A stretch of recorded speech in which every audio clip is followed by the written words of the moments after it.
Ladies and gentlemen, my first guest tonight is a very funny guy who just won a Daytime Emmy last night for his animated show, Life with Louie, so he's got a lot to be happy about. Please welcome Louie Anderson.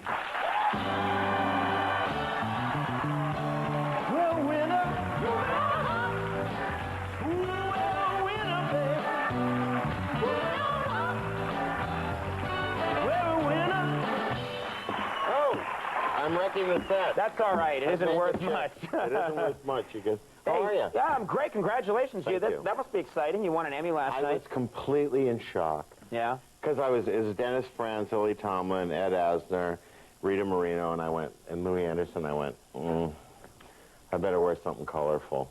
So at least I'll be in a picture or something. Because I thought, honest to God, I didn't prepare anything. I just thought, oh, there's no shot. Right. You just don't think that. You don't think you're going to beat those people. No. I wouldn't assume I was ever going to win anything. But you run up You won an Emmy. Oh, yeah, years and years ago. I won it for my work on Hee Haw, which was highly acclaimed. I was junior. Yeah. We stood in the cornfield together. I remember that. Hey, Conan.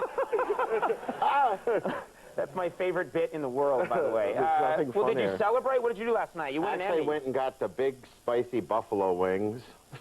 Well, you know, everybody has their own way of celebrating. That's what you do? You just went crazy with the buffalo wings? I laid in them. I had the tub filled at the hotel. Seriously, buffalo wings.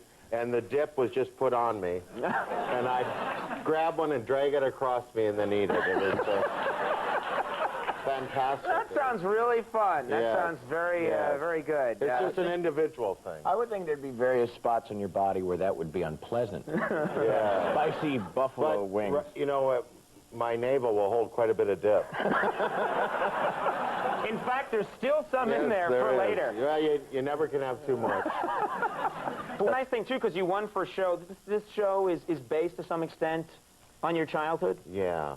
And I took out all the horrible stuff and just kept the humor. Uh-huh. No, I mean, my family was crazy. My parents. Well, you come from a big family, don't you? Yes, How many yes. kids Thanks for leaving out the crazy part. Well, I didn't. No, I come from one of 6 kids. We grew up in a pretty... But you are... One of 11. Oh, my God. Exactly. So there are, like, brothers and sisters you haven't met yet who live in the house with you. I saw you in the bathroom. Yeah, who the hell are you? Mom! But it's weird because, you know, that's a lot of people. 11's a lot. 11 is way too many, and people always say, were your parents Catholic? Yeah. And I always say, no, my dad was a musician, which never gets a laugh. But it's always that been little funny part to afterwards me. does, yeah. Yeah, when I say it never gets a laugh. But you know, growing up in that kind of family, it's just... What kind of, your dad was a little, like, what kind of stuff, eccentric stuff was your dad doing? You know what he used to do is, he was the kind of guy who hated everybody. Yeah. Like, he'd see somebody driving down, he'd be driving down the street and he'd see somebody, he'd slow the car down and go, look at that. For crying out loud. Get my rifle, would ya? And he'd write hate mail. He used to write the president. He used to write hate mail to the He'd people? write the president hate mail, and our trick was, my mom would say, all right, you kids mail it, and of course we weren't ever supposed to mail it. You were supposed to just give it to her. Right. And one time my brother mailed it, and the FBI, or whoever that group is, CIA, I don't know. Secret Service. Yeah. Thank you, Andy. Andy's been visited by them. Very good. You were originally going to be in the Secret Service, weren't you? I was. Now I'm just here to enrich your word power. Thank you. Thank you very much. So, so they come to the house, and we're all thinking, good, take them. You know. Yeah, here's the knife he was going to use. You're not trying to hide him. No, go take him, and he's going to kill a lot of other people, too. And could you get him out of here by Friday? So we could watch what we want on the weekend.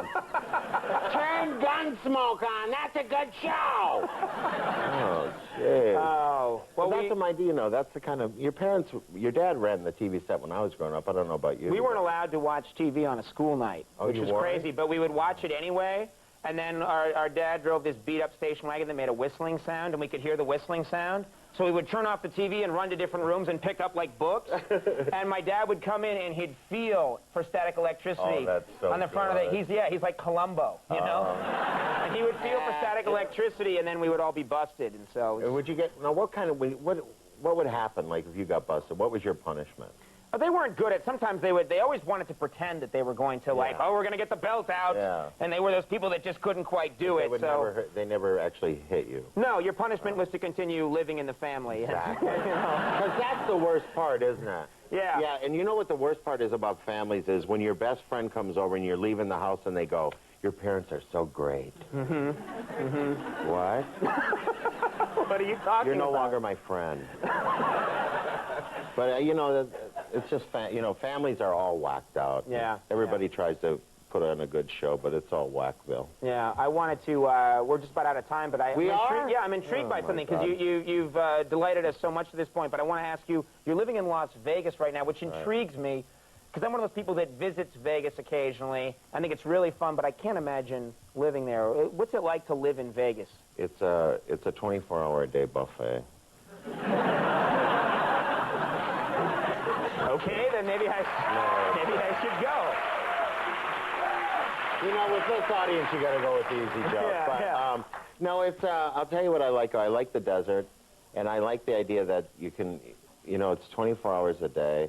And I don't know about you, but comedy really, like a lot of people say, if you're an actor, you want to be on Broadway. Mm-hmm. If you're, in movies, you want to go to Hollywood. Right. But comedians, they're Mecca, their life, and the whole when you get to headline in Las Vegas. That's like and a great, I love it great there. thing. And then it's my kind of people come there. Yeah. Hi, Lou. No.